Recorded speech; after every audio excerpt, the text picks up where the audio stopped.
فاذكروني أذكركم واشكروا لي ولا تكفرون يا أيها الذين آمنوا استعينوا بالصبر والصلاة إن الله مع الصابرين.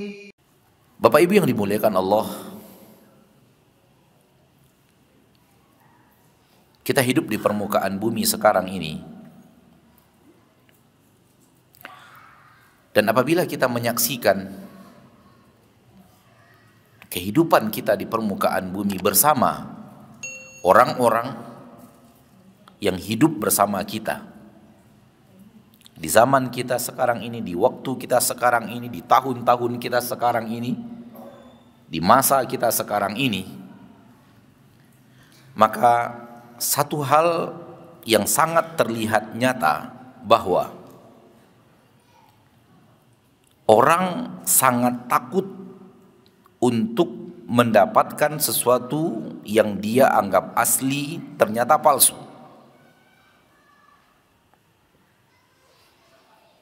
Betul atau tidak?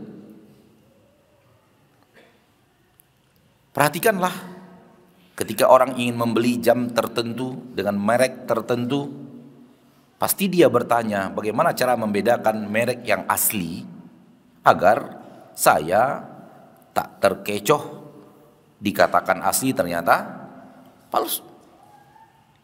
Karena yang aslinya harganya 1 miliar. Namun yang asli, yang palsu sebenarnya harganya hanya 25 juta. Tapi bagi orang yang tidak tahu dan tidak pandai membedakan mana yang asli dan yang palsu, akhirnya dia membeli barang palsu yang harganya hanya 25 juta dengan bayar harga asli 1 miliar.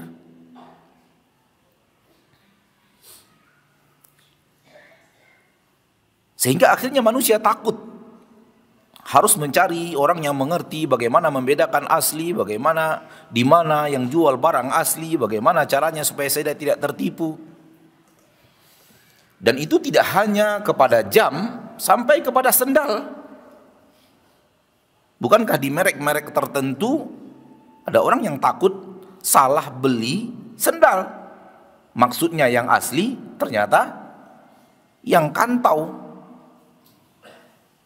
Hal yang sama spare part mobil, hal yang sama jenis pakaian, hal yang sama dan. Tertarik satu kesimpulan bahwa manusia takut terjebak ke dalam hal yang palsu. Namun yang aneh bin ajaib,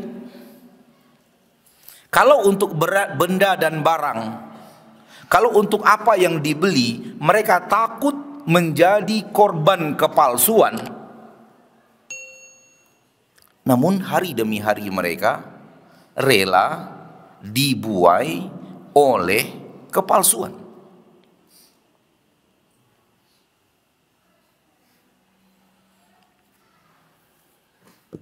Mari bersama saya, saudaraku, saudariku, kaum muslimin dan muslimat, dengan jujur kita nilai kehidupan kita sekarang ini bersama orang-orang yang kita hidup bersama mereka sekarang ini. Gak usah jauh-jauh. Orang yang kita lihat di depan kita, di belakang kita, kiri dan kanan kita, yang bersama kita di pasar, yang bersama kita di kantor, yang bersama kita di sekitar rumah tetangga.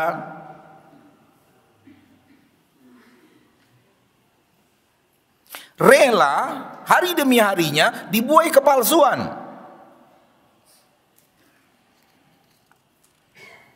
Satu pertanyaan, apa yang disaksikan sekarang oleh anak-anak kita?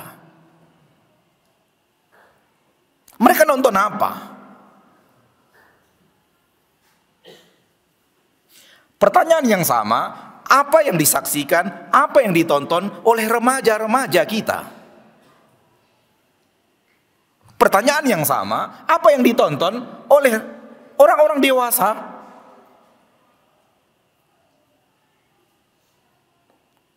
Tukang bubur naik haji. Bukankah itu kepalsuan? Bukankah itu hanya murni sandiwara dan Anda tahu itu palsu? Dan Anda tahu itu sandiwara, tak asli. Kalau orang dewasa sudah hanyut dalam kepalsuan, apa nasib remaja dan apa nasib anak-anak? Wajar kalau kemudian salah seorang teman saya mengatakan, adiknya suatu saat tangannya terjepit pintu, dia bukan teriak aduh, tapi dia teriak berubah. Kepalsuan itu sudah masuk ke dalam pikiran alam bawah sadarnya, sehingga kalimat sakit pun berganti dengan kalimat apa? Berubah. Kenapa? Karena itu yang dia saksikan, itu yang dia tonton, yang dia anggap asli. Karena anak kecil tak bisa membedakan kepalsuan dan ketidakpalsuan, dia mengira dengan kalimat berubah yang tangannya awalnya daging berubah menjadi besi sebagaimana yang dia tonton.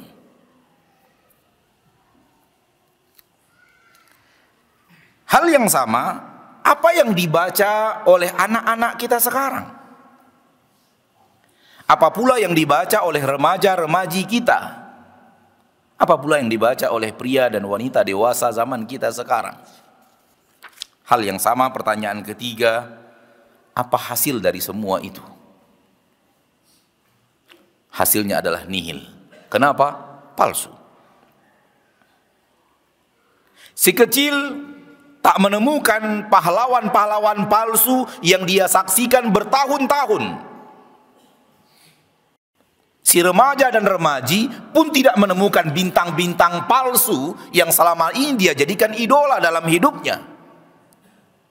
Dan si tua tinggal menunggu waktu menderita, tak tahu harus kemana dan harus mengapa dan harus melakukan apa di hari tua yang ada hanya duduk di rumah, lanjutkan kepalsuan itu sampai malaikat maut datang menjemput. Jangan katakan kepada aku ini tidak terjadi, katakan kepada aku inilah realita kehidupan kita sekarang. Pertanyaannya, akan kita biarkan ini berjalan terus? Akan kita biarkan umat Nabi Muhammad dibuai oleh mereka-mereka yang memiliki media, dihanyutkan oleh acara-acara pemilik-pemilik media yang rata-rata bukanlah orang muslim yang taat dan patuh? Kemana kita akan dibawa? Kemana kita akan diarahkan oleh kepalsuan demi kepalsuan, kepalsuan dan kepalsuan itu? Namun yang aneh bin ajaib, kita rela untuk melihat yang palsu-palsu itu karena gratis. Disaksikan tak berbayar. Ketahuilah saudaraku, ketahuilah saudariku, kalau Anda menyaksikannya gratis, kalau Anda mendapatkannya gratis, Andalah pembayarnya. Dengan dirimu, engkau bayar gratis itu. Orang sedang membeli dirimu dengan gratis yang dia tawarkan kepadamu. Andalah uangnya, Andalah barternya. Anak-anakmu lah yang akan mereka beli. Gadis-gadis kalianlah yang akan mereka beli dengan suguhan-suguhan gratis itu. Pertanyaannya, mau kita lanjutkan? Atau mulai kita buat perhitungan?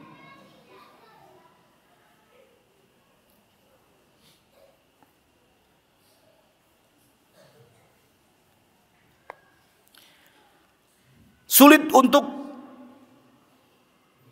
keluar dari kepalsuan yang ada, tetapi tidak mustahil.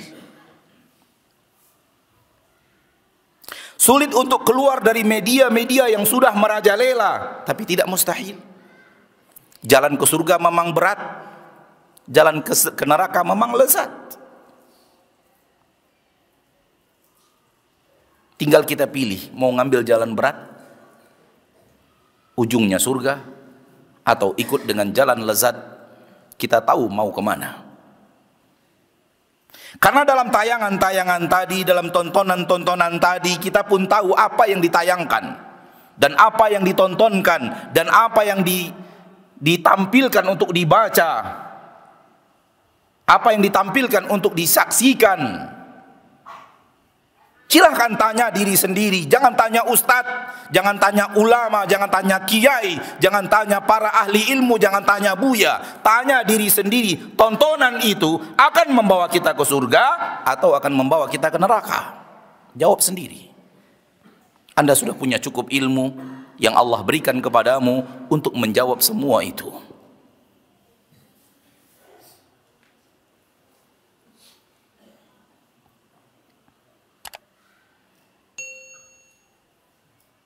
Wahai umat Nabi Muhammad,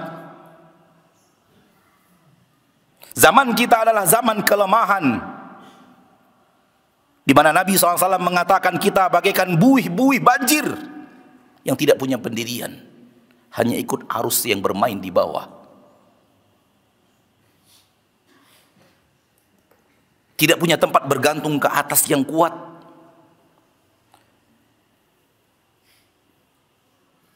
Tidak mempunyai akar yang menancap ke dalam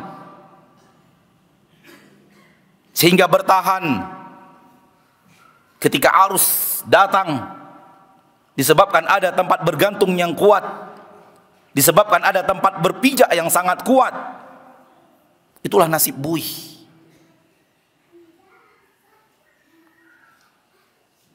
Ummatun ghusaiyah, umat bagikan buih, buih banjir. Aw min qillatin bina yauma idzin ya Rasulullah, apakah karena kita ketika itu sedikit ya Rasulullah? Qala bal innakum yauma idzin katsir. Tidak, kata Nabi, bal bahkan kalian pada hari itu katsir, banyak. Walakinnakum ghusaun ka ghusais sail, tapi banyaknya kalian hanyalah buih, bagaikan buih-buih banjir.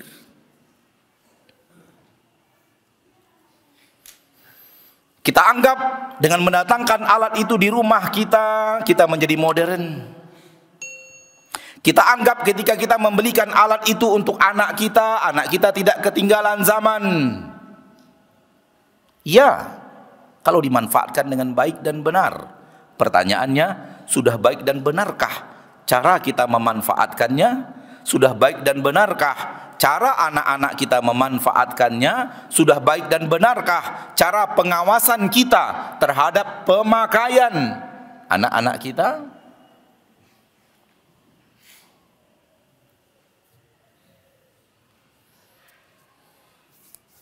Ini bahaya besar yang sedang melanda umat Islam, dan umat Islam tak kunjung sadar. Ia menghadirkan di rumahnya, ia menghadirkan di kamarnya, ia menghadirkan di saku bajunya sesuatu yang akan menyeretnya ke arah yang bukan itu tujuan hidupnya.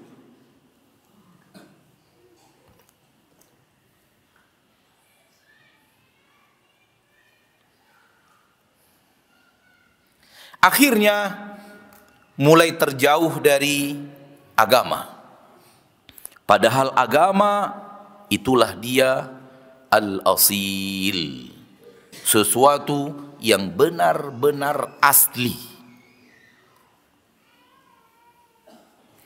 Di dalam bahasa syariat dikenal dengan kalimat al-haqq, yang benar-benar benar, yang tidak ada kepalsuan di dalamnya. Allah tabaraka wa taala berfirman di dalam Al-Quran surat Ali Imran ayat 62, inna hadza lahuwal qasasul haqq, sesungguhnya ini benar-benar kisah-kisah yang hak. Terjemahkan hak dengan asli. Ini adalah kisah-kisah yang asli. Sebelumnya Allah bercerita tentang Zakaria, alaihi salam, bercerita setelahnya dengan Maryam, karena mereka hidup sezaman, bercerita setelahnya putra Maryam, Isa, putra Maryam alaihimussalam. Setelah bercerita semua kisah itu, Allah katakan, ini kisah asli.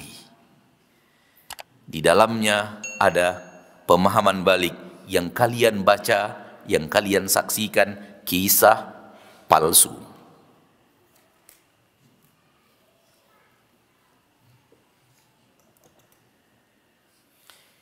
Mau yang mana? Mau yang asli, ini dia. Tidak mau yang asli, silahkan yang palsu. Dan ternyata cara mereka memilih jam yang asli, cara mereka memilih merek sendal yang asli, cara mereka memilih merek spare part mobil yang asli, tak mau mereka perlakukan untuk agamanya. Harusnya sama, bahkan harusnya lebih ketat agama dibanding yang tadi telah disebutkan di atas. Betul atau tidak? Mana yang harus lebih ketat? Kita ketatkan mencari yang asli, membedakan mana yang asli, mana yang palsu. Lebih ketat kita memilih jam dibanding kisah. Lebih ketat kita memilih jam dibanding cara sholat yang asli dan cara sholat yang palsu. Lebih ketat memilih sendal dibanding puasa yang asli, puasa yang palsu.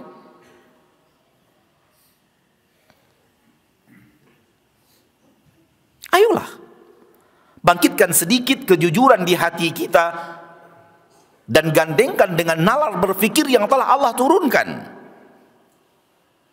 Kita akan menemukan ada keterbalikan yang sangat-sangat tidak baik, ada keterbalikan yang sangat-sangat parah. Soal jam mereka benar-benar ekstra, benar-benar ahli. Ini kriteria yang asli, begini, warnanya begini, kalau di center begini, kalau dibawa ke tempat gelap begini, kalau hurufnya begini, kalau begini, kalau begini, kalau begini. Hasil akhirnya dapatlah jam yang asli. Tak tertipu dengan kepalsuan. Ada apa? Soal zikir yang asli. Yang mana? Soal membaca salawat yang asli yang mana? Soal istighfar yang asli yang mana? Kenapa tidak diberlakukan hal yang sama dengan jam yang tadi? Harusnya paling tidak seimbang kalau memang gaya hidup kita di dunia menjadi seorang muslim dan muslimah yang hidupnya dunia akhirat 50-50. Setidak-tidaknya kalau 50-50 sama dong diperlakukan antara jam asli dengan zikir yang asli. Walau 50-50 itu sebenarnya pun masih kurang, karena Allah mengatakan walal akhiratu khairul laka minal ula. Akhirat lebih baik untukmu daripada dunia. Bagaimana mungkin disamakan antara akhirat dan dunia? 50-50 pun sebenarnya cara hidup yang salah. Katakanlah ya, kita terima mau 50-50 karena mayoritas umat Islam sekarang slogan hidupnya 50-50. Ayolah, samakan cara engkau mencari jam yang asli dengan zikir yang asli.